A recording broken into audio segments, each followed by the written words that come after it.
ای بدخشان خاک کویت سرمه چشمان کنم.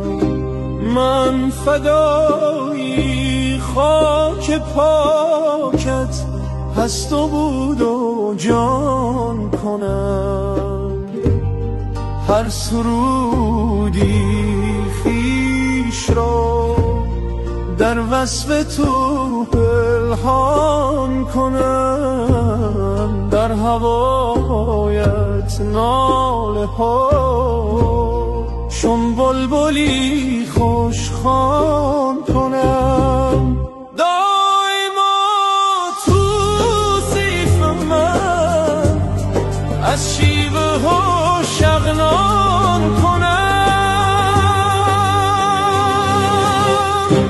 دشت و دامانت زلاله دایما گلکون بود. نام حالایی زلالت بر زبان هر سون بود. در کنارت عاقلان و عرفان افزون بود. از برای